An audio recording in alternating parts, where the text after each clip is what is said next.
बोलिए प्रातः स्मरणीय महान संत शिरोमणि परम पूज्य गुरु घासीदास बाबा की जय। पिछले कड़ी में आपने सुना कि कैसे राजा अमरदीप अपनी बेटी रजनी की शादी राजा पिंगला से करते हैं, जो कुष्ठ रोग से ग्रस्त थे, और राजा पिंगला का कुष्ठ रोग बाबा अमरदास की शक्ति से ठीक हो गया और राजा अमरदीप सत की महिमा को जाना। अब इधर अमृतसर के राजा और सभी लोग सोचने लगे कि इस तालाब में ऐसी क्या शक्ति है जो ऐसे कुष्ठ रोग भी ठीक हो गया। जरूर यहाँ कोई सद्गुरु की शक्ति होगी। तब गांव वाले वापस तालाब के पास जाते हैं और बालक अमरू को देखते हैं और बालक अमरू को राजा के पास ले आते हैं।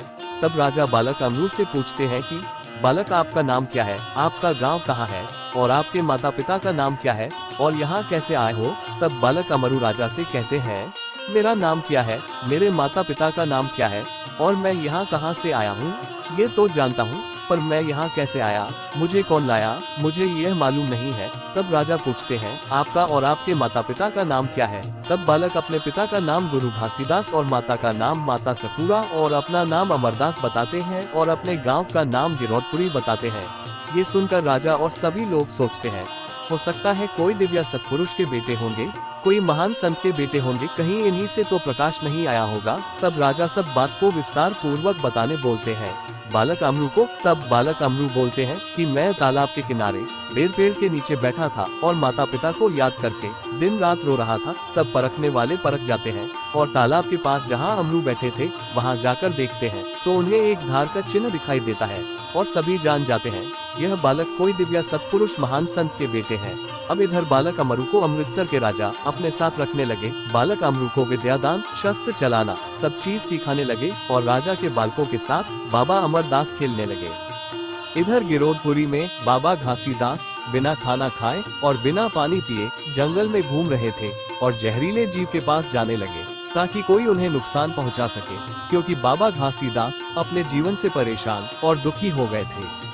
बाबा घासीदास सत्पुरुष बाबा से कहते हैं, हे पिताजी, मोला कठिन कलापना में डारे साहेब, मोला कठिन कलापना में डारे, मोला कठिन कलापना में डाले बाबा, मोला कठिन कलापना में डाले, मोला कठिन कलापना में डारे साहेब,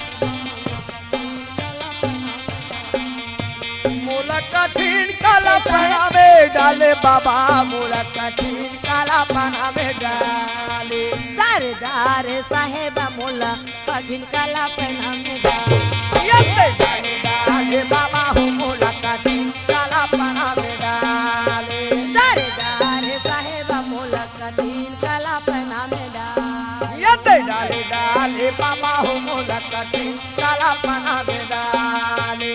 पहली पंथ मोरे माता हरलिए, पहली पंथ मोरे माता हरलिए, पहली पंथ मोरे माता हरलिए, हे पहली पंथ मोरे माता हरलिए, माता हरलिए पिता माता हरलिए, माता हरलिए बाबा माता हरलिए, ये माता हरलिए पिता माता हरलिए, हे माता हरलिए बाबा माता हरलिए, मोला गोर सती न तरा साये पूरा सती तक कठिन कलापना में डारे, डारे डारे साहेब, मोला कठिन कलापना में डारे, मोला दूध बिना तरे साये बाबा, मोला कठिन कलापना में डाले, डाले डाले बाबा हो मोला कठिन कलापना में डाले, दूसरा पंथ मोरे बेटा हरलिए, ये दूसरा पंथ मोरा बेटा हरलिए, दूसरा पंथ मोरे पुत्र हरलिए, ये दूसरा पंथ मोरा पुत्र हरलिए, ये पुत्र हरलिए साहेब पुत्र हरलिए, ये पुत्र हरलिए साहे पुत्र हरलिए, ये पुत्र हरलिए बाबा पुत्र, ये पुत्र हरलिए बाबा पुत्र हरलिए, मोरे वंश नाश करा डाले बाबा मोला कठिन कलापना में डाले, मोर वंश नाश करी डाले बाबा मोला कठिन कलापना में रोए बाबा घासीदास जी, डाले बाबा निकल निकल के प्रश्न के बाद गोरा गोरा के रोवे डाले, तीसरा पंथ मोरे नारी हरलिए, ये तीसरा पंथ मोरे नारी हरलिए, तीसरा पंथ गुरु नारी सही बात। हरलिए, तीसरा पंथ मोरे नारी हरली नारी हरली ये जी नारी हरली ये नारी हरली बाबा नारी हरली ये नारी हरली ये जी नारी हरली ये नारी हरली बाबा नारी हरली मैं कैसे करके दुनिया में बीता हूँ साहेबा मोला कठिन कलापन मेरा ये मोरा दुख कर तो जहाँ बो हाय बाबा मोला कठिन काला पना में डाले कठिन डाले डाले बाबा हो मोला कठिन काला पना में डाले डाले डाले बाबा हो मोला कठिन काला पना में डाले। हे सतनाम बाबा, आप मुझे इतना दुख क्यों दे रहे हैं? आज मैं सतनाम का जपन और सतनाम सत्य के प्रचार करूंगा करके कसम खाकर आया हूँ। बाबा सतनाम के जपन से अगर आज मुझे इतनी बड़ी परीक्षा देना पड़ रहा है और दुख मिल रहा है तो मैं सतनाम का कैसे प्रचार कर पाऊंगा बाबा जी? उससे अच्छा है इस शरीर को छोड़कर आपके पास आना ही अच्छा होगा बाबा।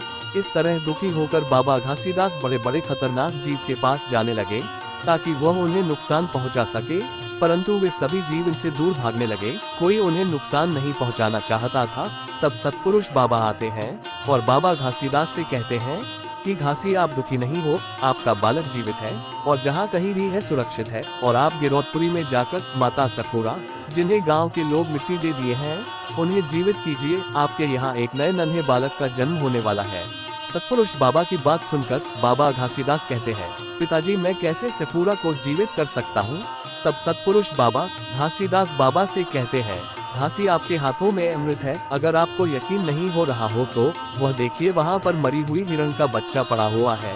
आप अमृत जल छिड़ककर उसे जिंदा कर सकते हो। तब बाबा घासीदास कहते हैं, पानी कहाँ से लाऊं बाबा? यहाँ तो पानी नहीं है।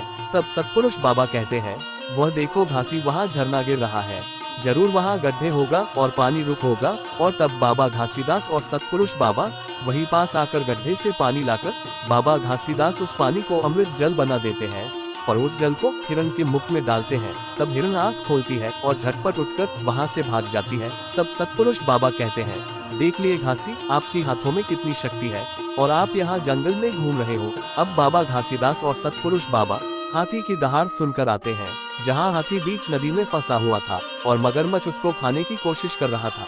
दोनों आपस में लड़ाई कर रहे थे। उस नदी का नाम जोक नदी था। बाबा घासीदास हाथी और मगरमच्छ की लड़ाई को शांत करते हैं। मगरमच्छ पानी की गहराइयों में चला जाता है। तब हाथी बाबा घासीदास से कहते हैं, मैं कहाँ जाऊँ बाबा? मैं बहुत भाग्यशाली हूँ जो मुझे आपके दर्शन हुए, सद्गुरु के दर्शन हुए। मुझे यही पास मुक्ति दे दीजिए बाबा। हे गुरु बाबा, एक दिन आपका नाम का यहाँ मेला लगेगा और लोग इसी जोक नदी के किनारे आकर भोजन बनाएंगे। आपके साथ में मेरा नाम भी चलता रहेगा बाबा और मेरा नाम भी अमर हो जाएगा। बाबा घासीदास हाथी को मुक्ति दे देते हैं और हाथी वहीं पास पत्थर के रूप में हो जाता है। बाबा घासीदास हाथी को मुक्ति देकर आगे बढ़ जाते हैं और बाबा जी गांव गिरौदपुरी पहुंच जाते हैं। गांव वाले बाबा घासीदास को आते देखकर कहते हैं, शायद घासी आ रहे हैं। बाबा घासीदास को आते देख सभी गांव वाले इकट्ठा हो जाते हैं। बाबा घासीदास अपने घर आते हैं। अपने घर को अंधेरा देखकर सभी लोग से पूछते हैं, यहाँ अंधेरा क्यों है? माता सखोरा कहाँ है? तब गांव वाले बोलते हैं, घासी, आपके जाने के बाद माता सखोरा का देहांत हो गया और हम सभी गांव वाले उनको तालाब के किनारे मिट्टी देकर आए हैं। तब बाबा घासीदास कहते हैं, कौन कहता है माता सखोरा मर गई है?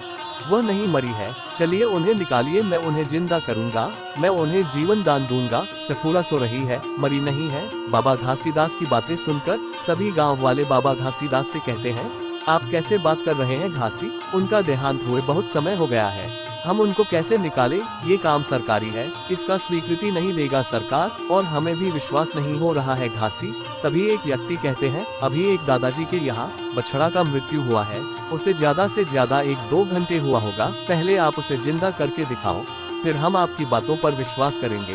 तब हम बलौदा बाजार जाएंगे और इजाजत मांगेंगे। तब बाबा घासीदास मृत बछड़े को जीवित करते हैं और बछड़ा चिल्लाते हुए अपने माँ के पास जाता है। सभी गांव वालों को विश्वास हो जाता है। तब बाबा घासीदास और सभी गांव वाले बलौदा बाजार आ जाते हैं। तब बाबा घासीदास अधिकारी से कहते हैं, मुझे इजाजत चाहिए, मुझे माता सखोरा को जीवित करना है।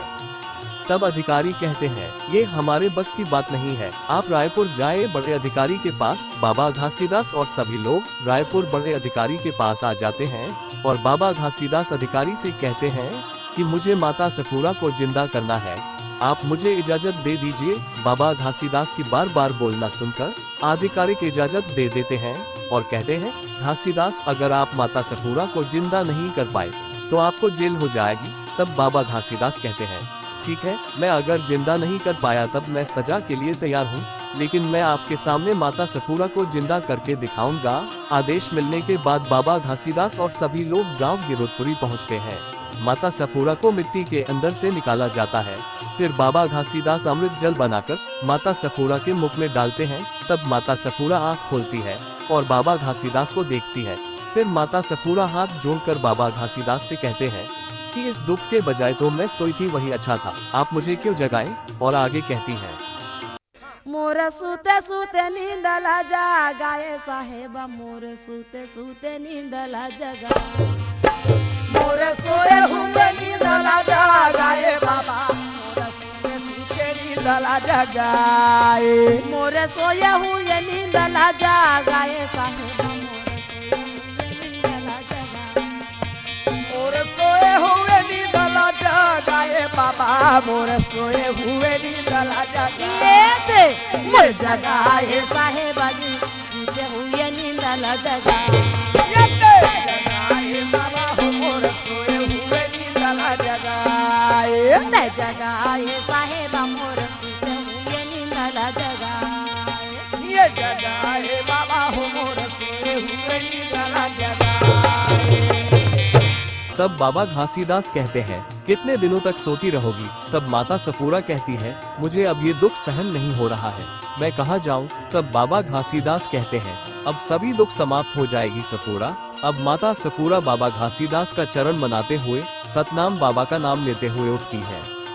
बोलिए प्रातः स्मरणीय महान संत शिरोमणि परम पूज्य गुरु घासीदास बाबा की जय।